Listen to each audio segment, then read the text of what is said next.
propos de l'alimentation du cheval, il faut souligner que le cheval n'est pas une vache. Trop souvent, on a eu tendance à confondre un cheval avec une vache à laquelle on aurait coupé les cornes. En fait, son comportement alimentaire, son mode de digestion est très différent. Et surtout, il est destiné à produire du sport, une performance de haut niveau qui n'a rien à voir avec la production d'une vache. Alors à partir de là, il faut voir que notre but est d'améliorer la performance sportive. Or, la performance sportive, c'est le produit de la génétique, de l'alimentation, de l'entraînement. Il faut une bonne machine animale, un excellent carburant et une très bonne conduite de cet ensemble. À l'état naturel, le cheval pâture environ 12 heures par jour. Le cheval possède un estomac relativement peu volumineux, de l'ordre de 15 à 18 litres. Ses besoins alimentaires dépendent de son poids et de son travail, mais varient en fonction des individus et des races. Le foin constitue la base de l'alimentation du cheval, mais doit toujours être d'une excellente qualité, comme nous le confirme le professeur Roger Voltaire.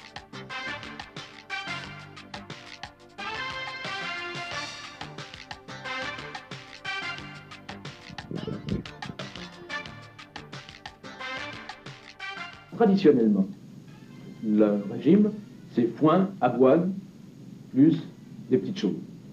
On est donc dépendant de la qualité du foin, des déséquilibres de l'avoine et des obligations de corriger l'équilibre alimentaire.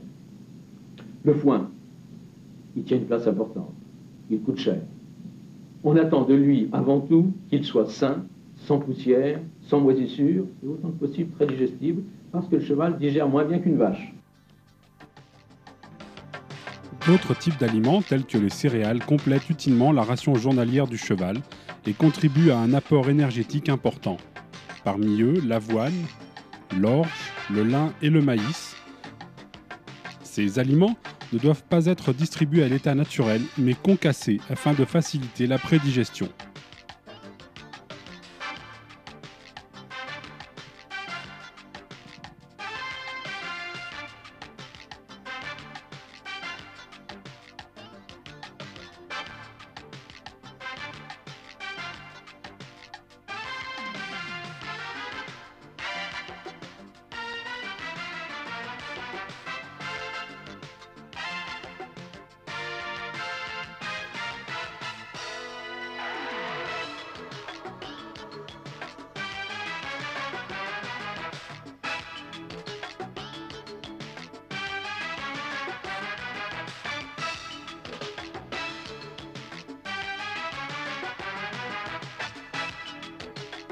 De nos jours, les aliments granulés sont les plus répandus. Pratique, de nature diverse et au dosage bien spécifique, ce type d'aliment convient parfaitement au mode de vie actuel du cheval.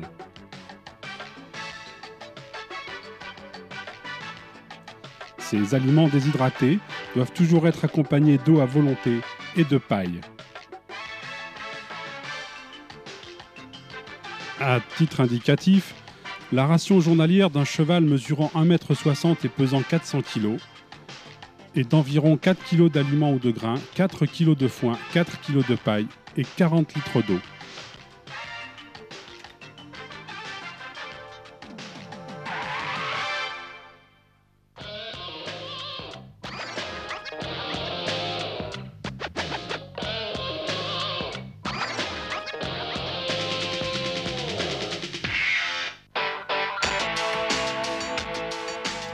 La forme la plus répandue de logement du cheval s'appelle le box. Un box classique mesure 3 mètres de côté et dispose d'une large porte à 2 vantaux permettant au cheval de passer la tête à l'extérieur. Le sol est bétonné et recouvert de paille. Il dispose d'une mangeoire et d'un abreuvoir. Le box permet au cheval d'évoluer en liberté. Le box du cheval doit toujours être parfaitement aéré, sans pour autant être dans les courants d'air.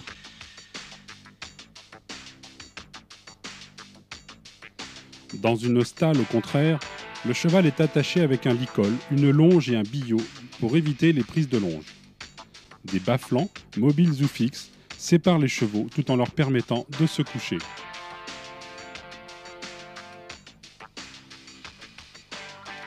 Quel que soit le type du logement utilisé, l'entretien de celui-ci fait partie de l'hygiène et du confort du cheval. Régulièrement, l'abreuvoir et la mangeoire doivent être nettoyés afin d'éviter aux aliments de se trouver en contact avec des moisissures.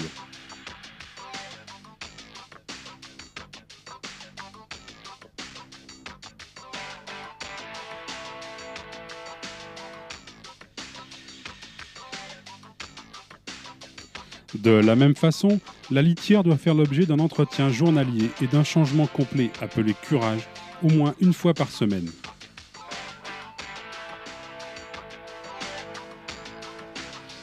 Certains produits tels que le papier broyé ou les copeaux sont utilisés afin que les chevaux ne mangent pas trop de paille ou dans le cas où ils sont sujets à des allergies à celle-ci.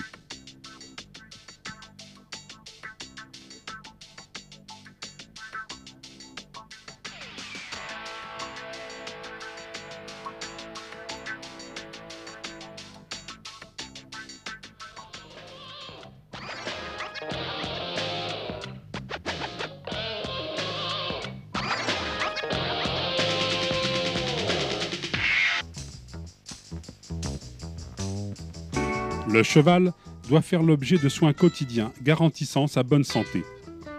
Le pansage complet est nécessaire au cheval qui séjourne au box. Outre son aspect hygiénique, le pansage permet de déceler les blessures éventuelles et d'y apporter les soins nécessaires.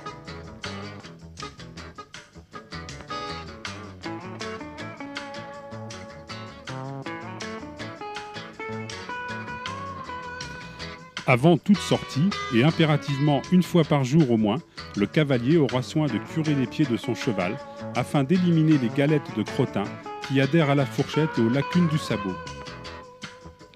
Cette opération doit être faite minutieusement car elle est l'occasion de déceler toute blessure au pied et de s'assurer que les fers sont solidement fixés.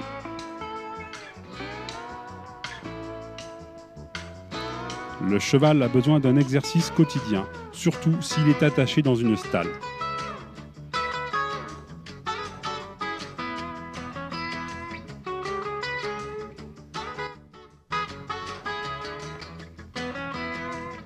À l'issue de la séance de travail, le cavalier, soucieux du bien-être de son compagnon, lui prodiguera quelques soins particuliers. Après avoir descellé sa monture, le cavalier masse les tendons en les douchant longuement avec un jet. L'action de la douche froide, outre la détente qu'elle procure au cheval, a une action bienfaisante sur les tendons en aidant à la vascularisation de ceux-ci, tout en évitant leur fragilisation par un excès d'eau dans leur tissu interne. Le cavalier essuie ensuite soigneusement les plis du pâturon pour éviter la formation de crevasses qui ne sont en fait que des gerçures et dont l'apparition serait dommageable au cheval.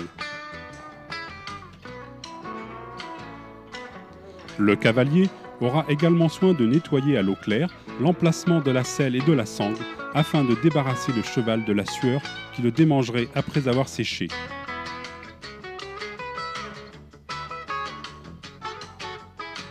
Ces petits gestes simples sont une excellente occasion pour le cavalier de communiquer avec son cheval.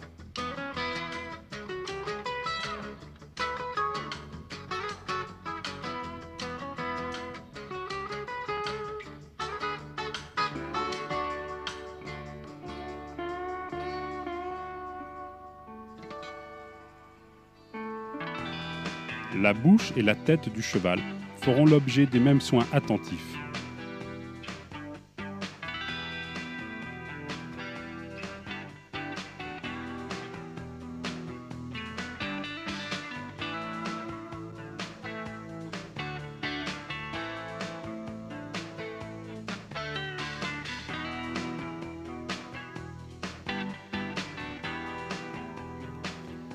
Le cavalier effectue un nouveau curage des sabots afin de s'assurer de l'absence de cailloux ou de corps étrangers dans celui-ci. Afin de conserver la souplesse naturelle de la corne et de la protéger de l'urine, la paroi et la sole des sabots doivent être graissées une fois par semaine avec un onguent de pied à base d'huile de laurier et de goudron de Norvège. Ces soins préviennent de blessures aux sabots telles que les blêmes ou les sèmes, toujours longues à soigner et qui immobilisent le cheval.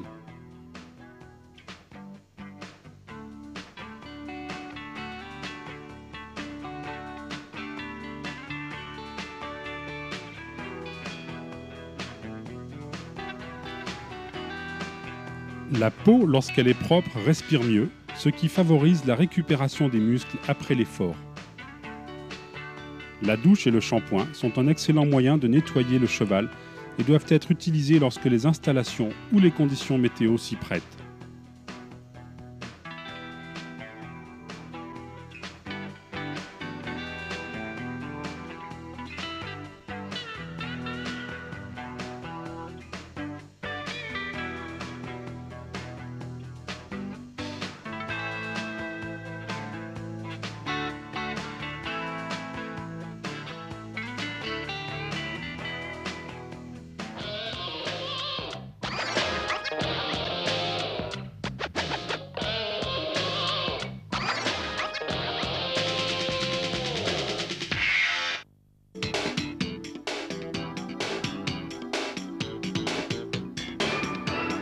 Si la pratique de l'équitation présente quelques risques, la sécurité doit faire partie des préoccupations constantes du cavalier et particulièrement du débutant afin d'éviter tout accident.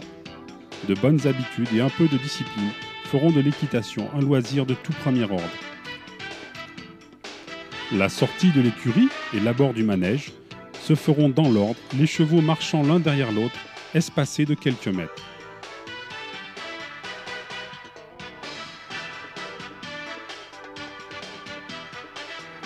Le harnachement sera vérifié avant de se mettre en selle. Si un doute subsiste, il ne faut pas hésiter à faire appel à votre moniteur.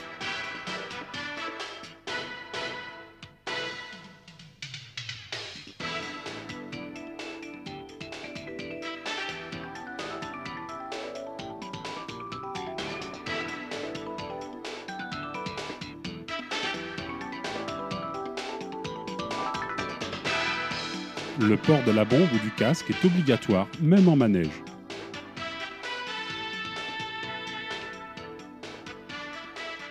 Des bottes, des bottines ou des mini-chaps, très à la mode actuellement, seront une protection efficace et indispensable pour les mollets du cavalier, en les mettant à l'abri des atteintes extérieures ou des blessures de harnachement.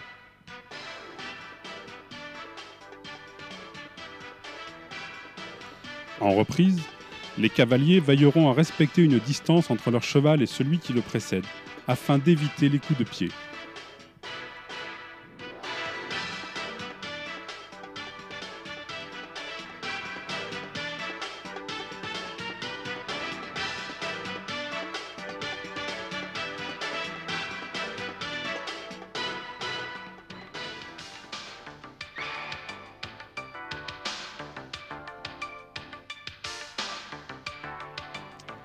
En se croisant à allure égale, le cavalier piste à main droite a la priorité et reste sur la piste extérieure.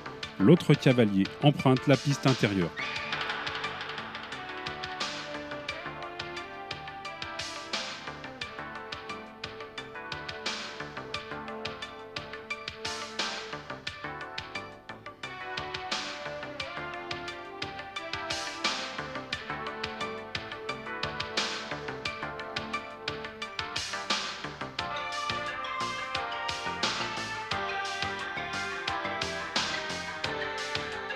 Dans le cas où les deux groupes de cavaliers sont à des allures différentes, la priorité est à l'allure la plus rapide, qui reste sur la piste extérieure, quelle que soit la main.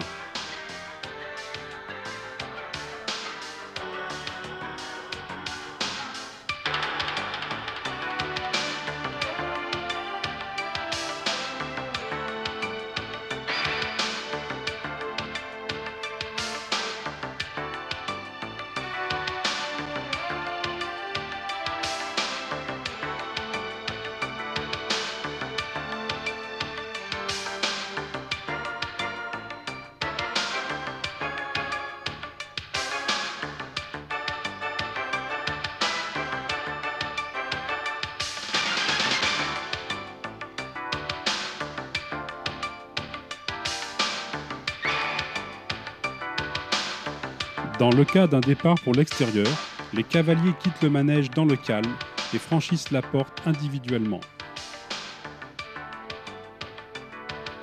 Si l'extérieur est une bonne détente, les cavaliers ne doivent pas pour autant se soustraire aux ordres de l'accompagnateur. Dans un groupe, ne descendez pas de cheval et ne changez pas de place sans l'autorisation de celui-ci.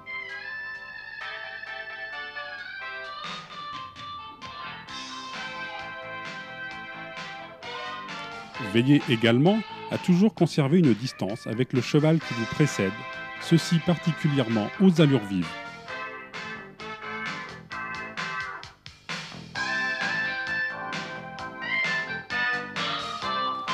Le croisement de promeneurs à pied s'effectuera impérativement au pas et sur ordre du cavalier de tête.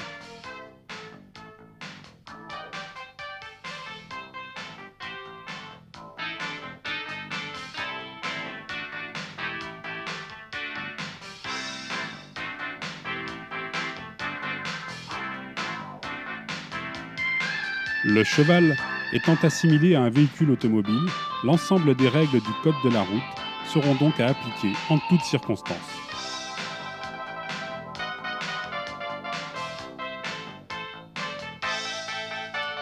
En groupe, traversez une route tous ensemble, après vous être rangés côte à côte.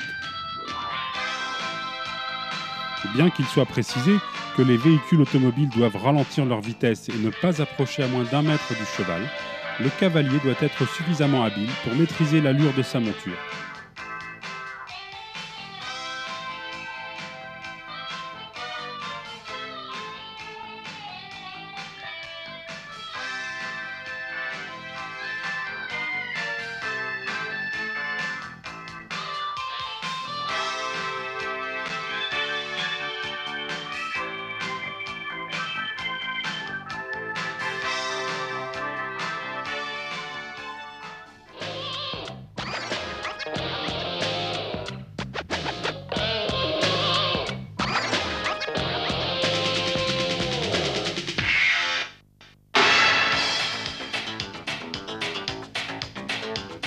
Les protections de travail servent à protéger les membres des chocs ou des atteintes dont ceux-ci peuvent faire l'objet entre eux ou contre des éléments extérieurs. Leur emploi est nécessaire en compétition ou sur un jeune cheval pouvant se faire des atteintes par maladresse. Il existe une grande variété de protections dont le choix est fonction de la morphologie du cheval et de l'utilisation de celui-ci. Les cloches protègent les couronnes et les glaumes. Elles s'enfilent en les retournant avant de les passer par-dessus le sabot. Leur mise en place est facilitée en les trempant dans l'eau chaude. Les modèles ouvrables sont plus faciles à poser, mais n'offrent pas la même tenue.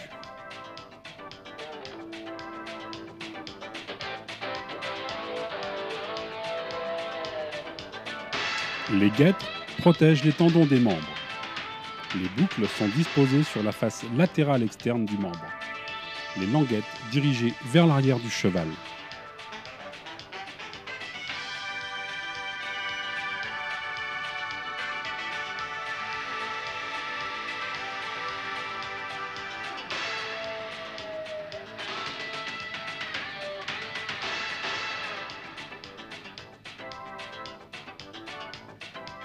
Certains modèles offrent une protection basse protégeant le boulet.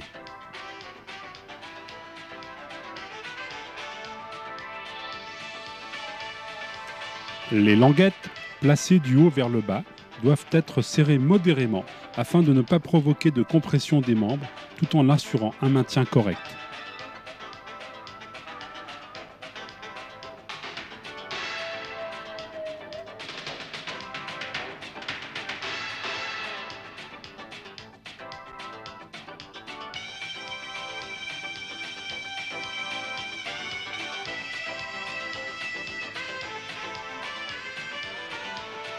Le protège-boulet protège le boulet, en particulier des atteintes dues à une ferrure aux éponges trop nourries. Comme la guêtre, il ne doit pas serrer le membre.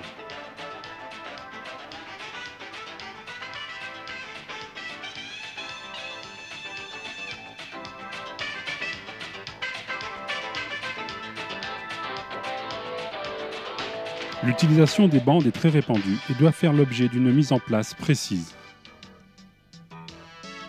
Les bandes de travail protègent les membres tout en soutenant les tendons. Elles ne doivent pas gêner les articulations et s'arrêter au boulet. La tension de la bande doit être régulière pour rester en place sans gêner la circulation sanguine et le libre jeu des tendons. La bande doit être posée bien à plat. Les tours de bande partent du haut jusqu'au boulet et remontent après avoir tourné au niveau de la face antérieure de celui-ci.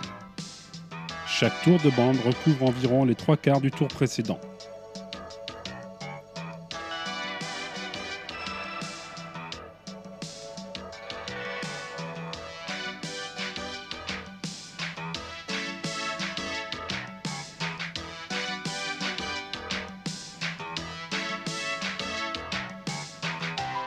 Le nœud de fermeture se situe du côté extérieur sans comprimer le tendon.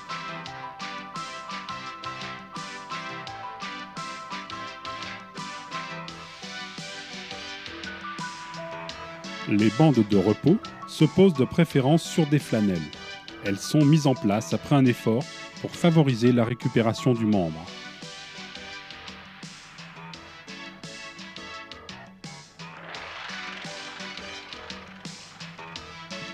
Commencez la mise en place sous le jarret ou le genou, descendre ensuite avec des tours réguliers et aller jusqu'à entourer le boulet.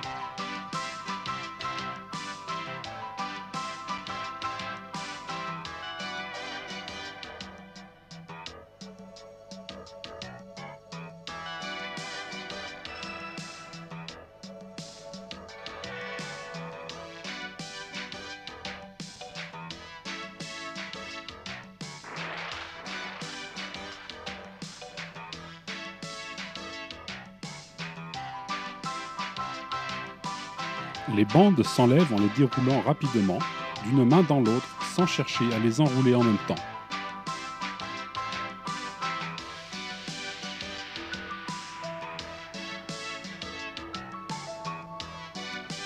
Lorsque l'opération est terminée, passez une main sur chaque tendon pour vérifier s'ils sont en bon état. Les bandes doivent être roulées correctement après toute utilisation, en prenant soin de disposer le système d'attache dans une position permettant de les attacher lors de leur prochaine utilisation.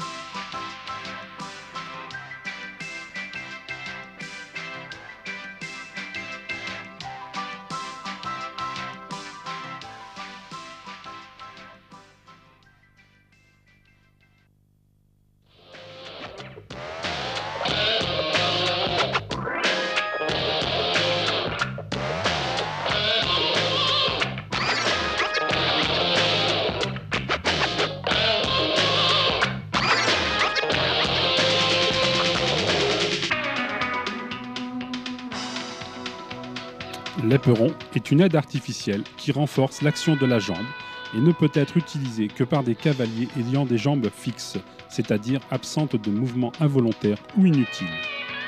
La taille de l'éperon est fonction de la longueur de la jambe. Son emploi doit être possible sans un grand déplacement de celle-ci.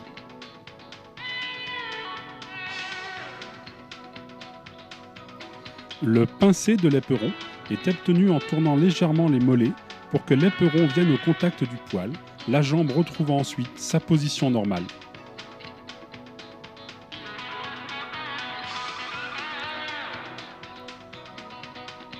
Bien dosé, son action permet d'obtenir plus de brillant dans les aires de manège et son utilisation s'avère indispensable dans le travail des déplacements latéraux.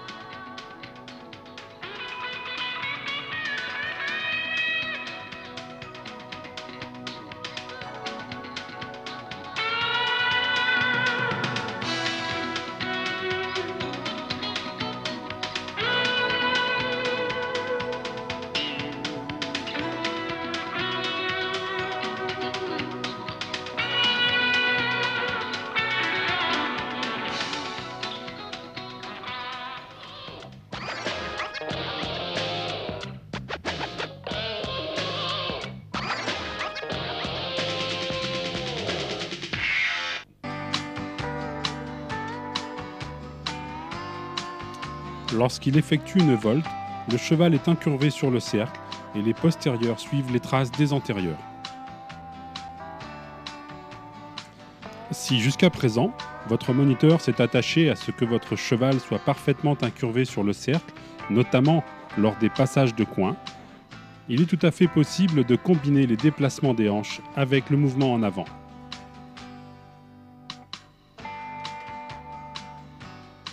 Pour chasser les hanches vers l'extérieur, le cavalier utilisera l'action de la jambe isolée. Cette action de jambe, renforcée par l'éperon, se fera en arrière de la position normale et d'avant en arrière par des actions nettes, précises et énergiques. Par exemple, à main droite, le cavalier demande la volte par une reine contraire gauche, qui obtiendra en même temps un placé à gauche, léger pli, c'est-à-dire le bout du nez du cheval dans la direction vers laquelle vont aller les hanches.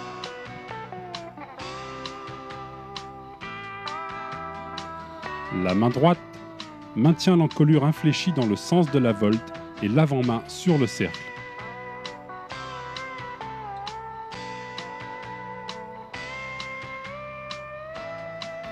L'action de jambe isolée droite place l'arrière-main dans la position voulue, mais l'action doit être dosée de façon à ce que les hanches ne dérapent pas et que le déplacement des épaules précède bien celui de l'arrière-main.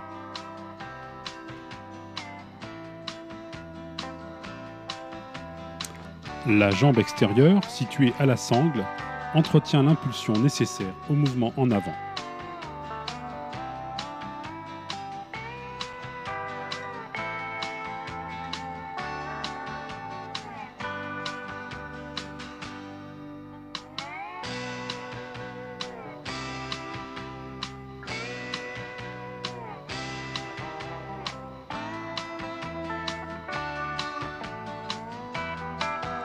À main gauche, les mêmes aides sont à utiliser, en les inversant tout simplement.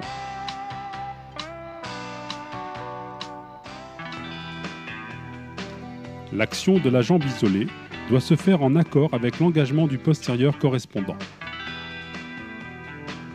Pour cela, le cavalier peut se baser sur le mouvement de l'épaule. C'est en effet au moment où l'épaule revient en arrière que le postérieur du même côté se lève pour se porter en avant.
Le cheval se déplace ainsi sur 2 pistes et la pratique correcte de cet exercice vous mettra en mesure rapidement d'aborder les aires de dressage plus relevées.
Avant d'aborder le départ au galop proprement dit, revoyons quelques notions d'équilibre.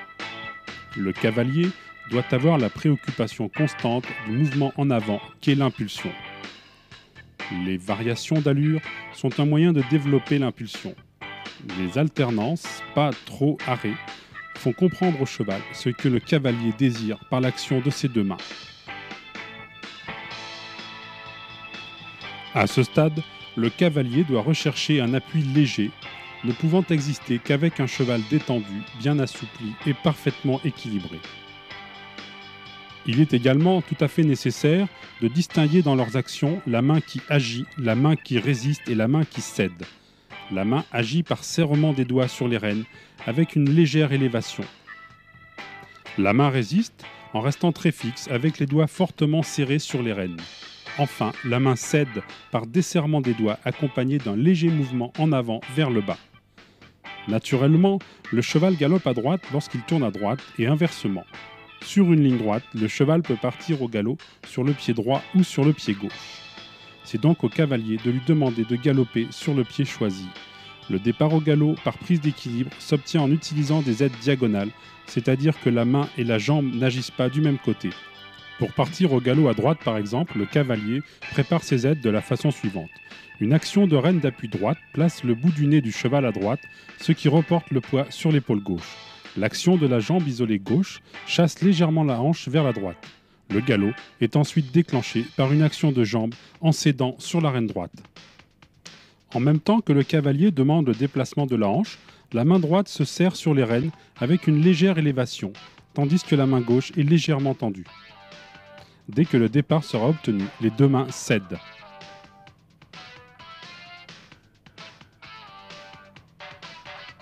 L'action de jambe gauche agit comme jambe isolée et a pour résultat de placer les hanches vers la droite. La jambe droite intervient à la sangle et au moment où le déplacement va se produire pour transformer le mouvement en avant au galop.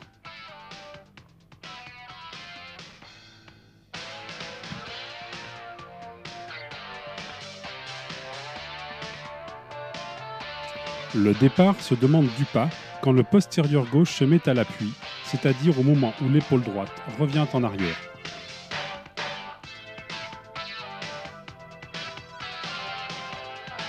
Avec l'habitude, le cavalier sent rapidement dans son mouvement de bassin sur quel pied galope le cheval. Il doit s'exercer par des demandes de départ fréquentes aux deux mains.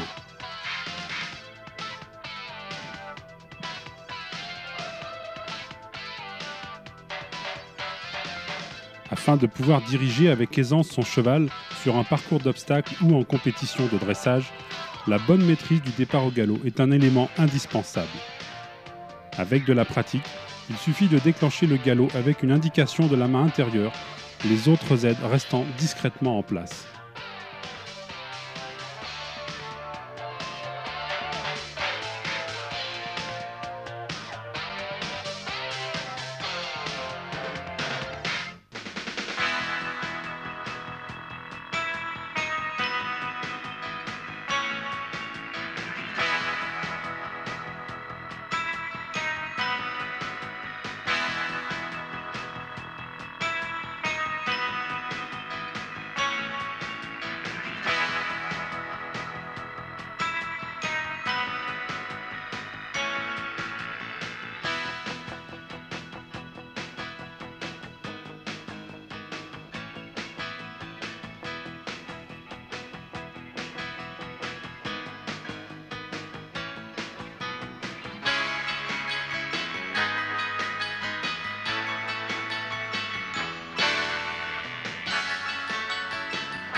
Un cheval arrêté correctement reste immobile, les 4 membres d'aplomb prêts à repartir.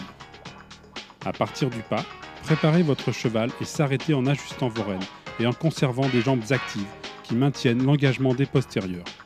Pour vous arrêter, penchez légèrement le buste en arrière, soutenez les poignets légèrement vers le haut et fermez les doigts sur les rênes tout en gardant les mollets au contact. Dès que le cheval est arrêté, cédez tout en conservant le contact.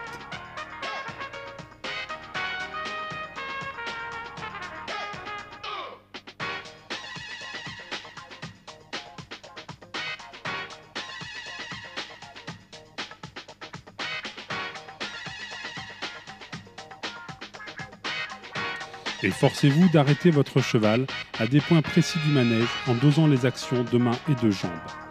La main ne doit pas être trop sévère et les jambes doivent rester actives pour assurer un arrêt correct. Après l'arrêt, sur la descente de main, le cheval doit conserver l'encolure haute. La descente de main, tout en restant très perceptible pour le cheval, doit devenir de plus en plus discrète.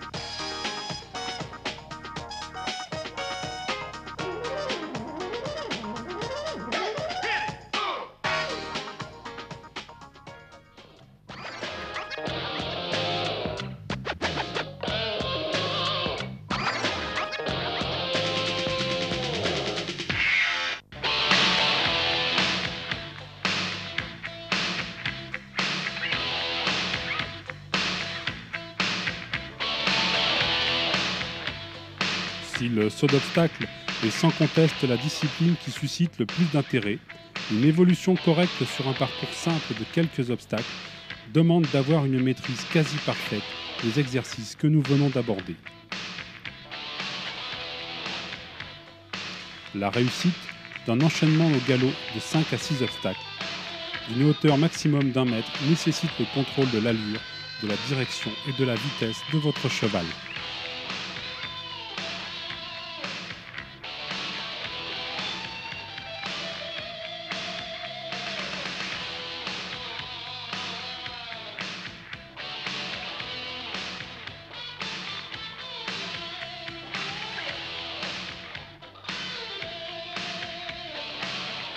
Si les exploits de nos cavaliers professionnels vous font rêver, un travail méthodique vous mettra en mesure de vous faire un plaisir aussi intense que le leur et peut-être un jour de rejoindre leur rang.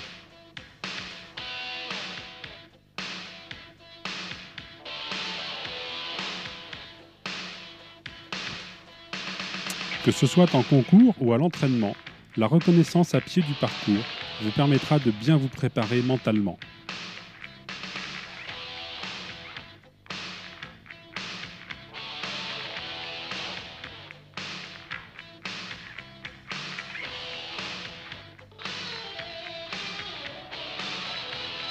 Au paddock, échauffez le cheval sur de petits obstacles afin de le mécaniser. Un obstacle plus haut vous permettra de régler la trajectoire de son saut.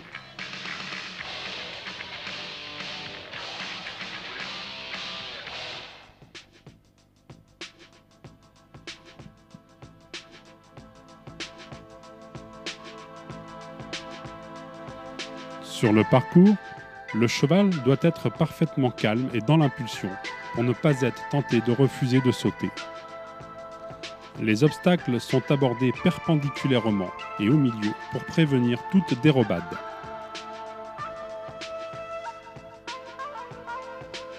Cette cavalière porte son regard loin et suit le tracé qu'elle s'est fixé lors de la reconnaissance. La mobilité que cela impose à la tête engage automatiquement la rotation des épaules du cavalier, ce qui a pour effet d'entamer l'abord de l'obstacle suivant.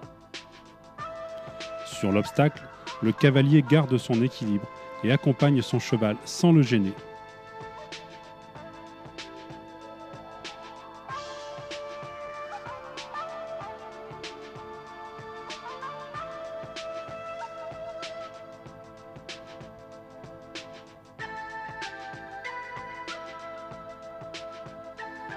Mettez votre cheval au galop sur le pied qui correspond au premier tournant.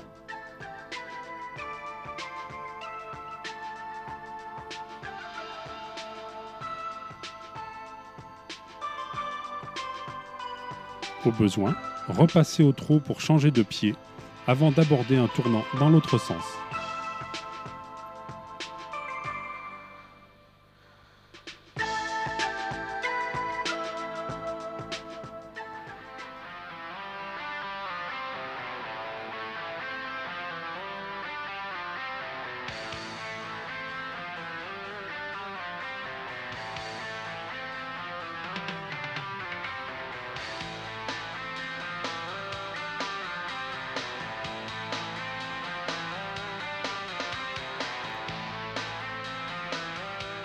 En cas de vitesse excessive de votre cheval, ralentissez-le en faisant une volte et en repassant au trot. Il ne faut jamais aborder un obstacle dans la précipitation.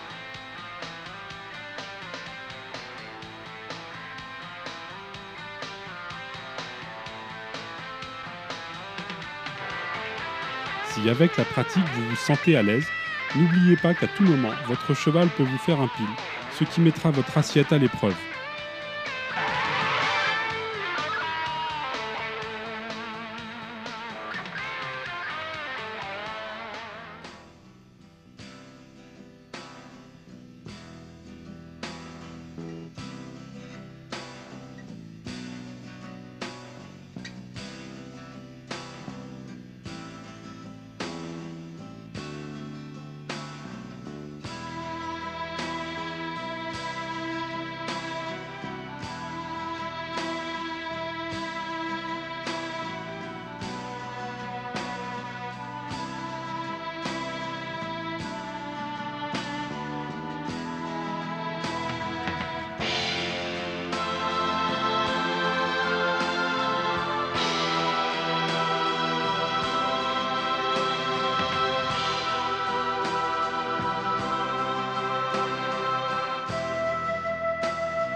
L'observation attentive de cette cavalière vous permet de remarquer les points suivants. Le regard se porte loin sur l'obstacle suivant. Les rênes sont en contact. Les talons correctement descendus assurent un bon amortissement du corps.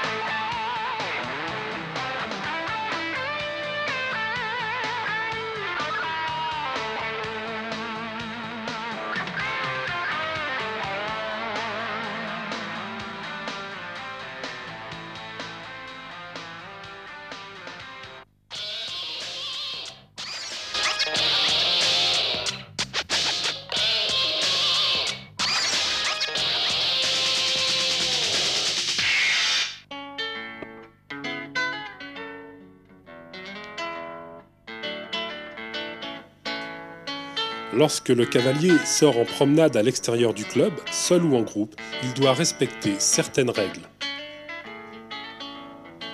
Étant assimilé à un véhicule automobile, il doit respecter le code de la route.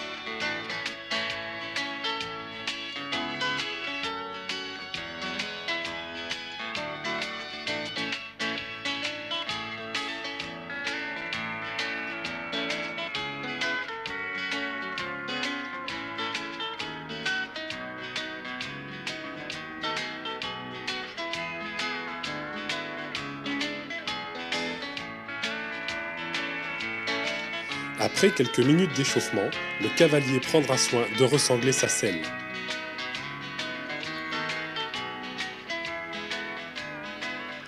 En montée, adoptez la position d'équilibre sur les étriers. Ne pas hésiter à se tenir à la crinière si la pente devient trop importante et laissez le cheval libre de choisir son itinéraire en cas de terrain trop accidenté.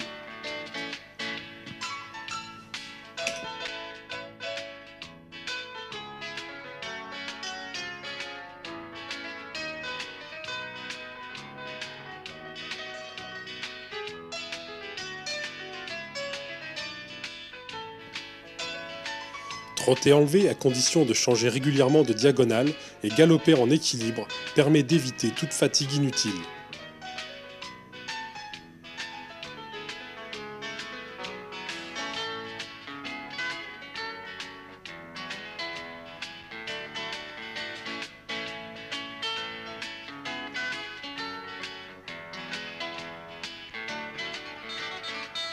À l'abord d'une descente, ralentissez votre cheval et adoptez une position d'équilibre assis en inclinant légèrement le buste vers la croupe en conservant toujours le contact.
Avant le retour à l'écurie, mettez pied à terre, desserrez la sangle de votre cheval, remontez vos étriers et regagnez l'écurie à pied à côté de votre monture afin que celle-ci retrouve son calme.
Levez les bras. Monsieur, non.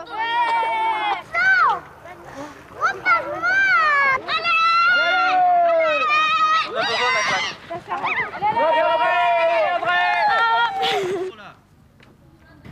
On est prêt?